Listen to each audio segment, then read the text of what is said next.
వందే గురుపదద్వంద్వనవామానస గోచరం రక్తశుక్లప్రభామిస్సమతైక్యం త్వయిపురం మహా అవిద్యానాం అంతస్తిమిరమిర్విపునగలి జడానాం చైతన్యస్తబక మకరందశ్రుతిఛత్ దరిద్రానాం చింతామణి పునలికా జన్మ జలధో నిమగ్నానాం దంష్ట్రా మురరిపు అరాస్య భవతి. వేదామృత స్పిరిచువల్ కుటుంబ సభ్యులందరికీ కూడా శ్రీ శ్రీ శ్రీ సుధీంద్ర బాబు గారి ఆశీస్సులు. ఈరోజు ఈ వీడియో చేయటానికి గల ముఖ్య కారణం ఏమిటంటే, ప్రతి దేవాలయానికి కూడా కొన్ని నియమాలు నిబద్ధతలు ఉంటాయి. మనం ఆ పరిసర ప్రాంతాలకు వెళ్ళినప్పుడు తప్పనిసరిగా మనం ఆ నియమాలని వాటిని మనం పాటించాలి. అది మన ధర్మం. అట్లాగే ఈ తణుకు పరిసర ప్రాంతం అంతా కూడా ఆధ్యాత్మికతకి పుట్టినీళ్ళు అన్నమాట. అటువంటి ఈ పవిత్ర క్షేత్రంలో 2 దత్తక్షేత్రాలు ఉన్నాయి. ఒకటి చెవటం అమ్మగారు అచ్చమాంబ గారు, 2 శ్రీ శ్రీ శ్రీ సుధీంద్ర బాబు గారు. ఈ 2 క్షేత్రాలు కూడా పవిత్రమైన దత్త పుణ్యక్షేత్రాలు అన్నమాట. అటువంటి క్షేత్రాల్లో బాబుగారు యొక్క ఆరాధన ఉత్సవం కార్తీక బహుళ తదియ అంటే 18వ తేదీ సోమవారం నాడు బాబుగారి అధిష్టానం దగ్గర ఈ యొక్క బాబుగారి ఆరాధనోత్సవం జరుపుకుంటున్నాం. అక్కడికి వెళ్ళినప్పుడు బాబుగారి యొక్క ఆలయ ప్రవేశంలో మనం పాటించవలసిన కొన్ని నియమాలు ధర్మాలు ఉన్నాయి. అది ఈ రోజున మీకు చెప్పాలని చెప్పి ఈ యొక్క వీడియో చేయటం జరుగుతుందన్నమాట. ప్రప్రథమంగా మనం ఆలయాన్ని ప్రవేశించినప్పుడు ఫస్ట్లీ ఎలా తల పైకెత్తి చూసేటప్పటికి అక్కడ విఘ్నేశ్వరుడు నాట్యం చేస్తూ మనకి కనపడుతూ ఉంటాడు. అంటే బాబుగారి యొక్క దర్శనంలో ఎటువంటి లోపాలు లేకుండా ఆ స్వామి ఆశీర్వదించి లోపలికి మన్ని ఆహ్వానిస్తాడనమాట.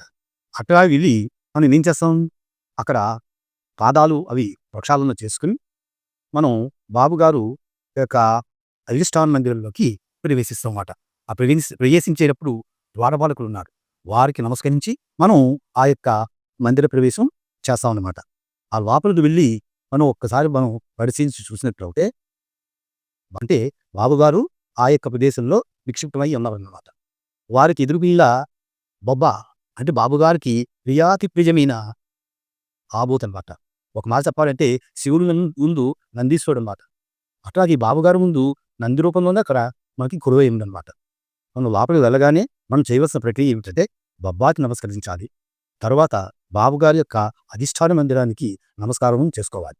చేసుకుని 3 ప్రదక్షిణాలు మనం చేసిన తర్వాత అక్కడ బాబుగారు పాదుకులు ఉంటాయి. ఆ పాదుకుల్ని మనం సృజించి దర్శించాలన్నమాట.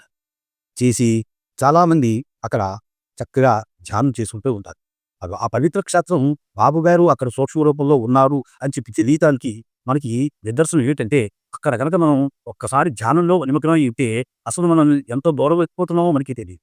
అంత చక్కటి పరిసర ప్రాంతం, చక్కటి వాతావరణం, బాబుగారు అధిష్టానం నుంచి వచ్చే ఆ యొక్క గ్రేసెస్ ఉన్నాయే, అవి బాబుగారు మనకిచ్చే మన మాట చెప్పాలంటే డిశ్చార్జ్ అయిపోయిన బ్యాటరీ ఛార్జ్ అయినట్లు లెక్క అన్నమాట. అటువంటి పవిత్ర ప్రదేశం బాబుగారి యొక్క అధిష్టాన ప్రదేశం. ఆ ప్రదేశం నుంచి ధ్యానం చేసుకుని బాబుగారు ఆశీస్సులు తీసుకుని మనం బయటకు వస్తాం. బయటకు వచ్చిన తర్వాత ఇలా కుడివైపుకి తిరిగినట్లయితే మనకి బాబుగారు పైన ఉండే దేవాలయానికి మెట్లు మనకి ఉంటాయన్నమాట. కుడి చేతి తిరగగానే మెట్లు ఉంటాయి. ఆ మెట్లమ్మట మనం పైకి వెళ్ళి అక్కడ బాబుగారు మందిరం దగ్గర కుడివైపుకి ప్రదక్షిణాలు మందిరంలోకి మనం ప్రవేశిస్తాం. అక్కడ బాబుగారి మందిరంలో ప్రవేశించేటప్పుడు ఒక ప్రత్యేకత ఉంది. ఏ క్షేత్రానికైనా క్షేత్రపాలకులు ఉంటారు. తప్పనిసరిగా క్షేత్రపాలకులు ఉంటారు. అట్లాగే బాబుగారు ఆ యొక్క దేవాలయానికి ఆ ప్రదేశానికి క్షేత్రపాలకుడు శ్రీరామచంద్రమూర్తి అన్నమాట. వారిని దర్శించి వారి ప్రక్కన ఉంటుంది అమ్మ అధిష్టాన దేవత. ఆవిడే రాజరాజేశ్వరీ దేవి, బాబుగారికి ప్రియాతి ప్రియమైన తల్లి. ఆ రాజరాజేశ్వరీ దేవికి నమస్కరించుకుని అక్కడి నుంచి ఈశాన్య మూలముగా బాబుగారి దగ్గరికి వచ్చి బాబుగారి యొక్క విగ్రహానికి నమస్కారం చేసుకుని అక్కడ ఏం చేస్తాం, అలాగా ఈశాన్య మూలకి వచ్చినట్లయితే ఈశాన్య మూలలో మనకి అన్నవరం సత్యదేవుడు ఉంటాడు. ఆ అన్నవరం సత్యదేవుడు అక్కడ ఎందుకు అలా కొలువై ఉన్నాడో కూడా చెప్తాను ఒకసారి మీకు. మనం బాబుగారి అధిష్టానం ఇంద్రుల్లోకి ఆ పైకి వచ్చినప్పుడు, దేవాలయానికి వచ్చినప్పుడు ఈ కుడివైపు మెట్ల ద్వారా మనం ఎక్కుతాం. బాబుగారి దర్శనం లోపలికి వెళ్ళిన తర్వాత అధిష్టాన దేవతని, క్షేత్రపాలకుల్ని, అట్లాగే ఈ యొక్క ఆ అన్నవర సత్యదేవుడిని కూడా మనం దర్శించి అప్పుడు సుధీంద్రేశ్వర స్వామిని మనం మనసారా దర్శిస్తాం. అక్కడికి ఈ యొక్క పరిసమాప్తి అయింది దర్శనం. ఎందుకు ఈ ముగ్గురు దేవతల్ని చెప్పారు అని మీరు నన్ను అడగచ్చు. ఇక్కడ మనం గమనించవలసింది ఒకటి, బాబుగారు క్షేత్రాన్ని ఒకసారి కనుక మనం దర్శించినా, అక్కడ అడుగు పెట్టినా, ఒకటి భద్రాచలము, 2 కంచి కామాక్షమ్మ, 3 అన్నవరం సత్యదేవుడు. ముగ్గురిని ఏకకాలంలో దర్శించినంత పుణ్యం మనకి దక్కుతుంది.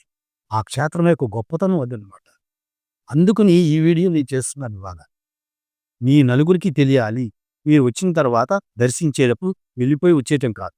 ఇప్పుడు నేను ఏ రీతిలో మీకు చెప్తున్నానో ఆ రీతిలో లోపల కనుక మీరు మీరు దర్శించినట్లయితే ఆ పవిత్రతని మీరు పొందుతారు. తర్వాత ఏం చేస్తాం, బాబుగారు తీర్థప్రసాదాలు అవన్నీ తీసుకున్న తర్వాత మళ్ళీ వీధిలోకి వస్తాం దేవాలయం. అప్పుడు మళ్ళీ కుడివైపున ప్రదక్షిణ చేసుకుంటూ ఎక్కడికి వెళ్తాం, ఉత్తరం వైపున ఉన్న మెట్లు దిగించి కిందకి దిగుతాం. ఉత్తరం వైపున ఉన్న మెట్లు దిగించి కిందకి దిగుతాం. ఎందుకు 8 సార్లు మీకు ఋతువు ఒక్కనిస్తున్నానంటే, మీరు అన్నవరం సత్యదేవుడి దగ్గరికి వెళ్తే వెళ్ళేటప్పుడు మనం ఈ రూట్ అంటూ వెళ్తాం, ఎక్కుతాం పైకి, స్వామిని దర్శిస్తాం, ఆ రూట్లో దిగుతాం.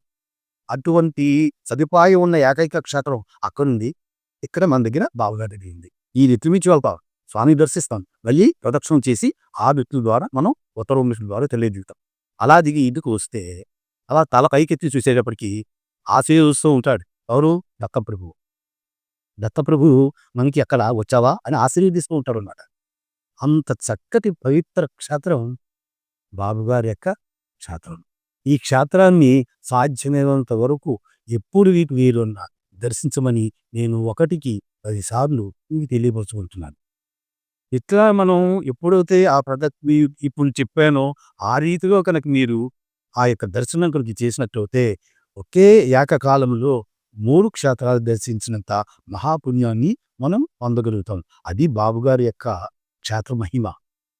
అందుచేతని అక్కడ రేపు 18వ తేదీని సోమవారం నాడు జరిగే బాబుగారి ఆరాధనోత్సవ సందర్భంగా అక్కడికి విచ్చేసే మీరందరికీ నేను ఇచ్చే మనవి ఏంటంటే, తప్పనిసరిగా ఇప్పుడు నేను ఏ ప్రక్రియ అయితే మీకు చెప్పానో ఆ ప్రక్రియని ఆచరించి చక్కగా మీరందరూ కూడా ధన్యులయ్యి బాబుగారి ఆశీస్సులు పొందాలని చెప్పి నేను 1కి 10 సార్లు తెలియపరుస్తున్నాను.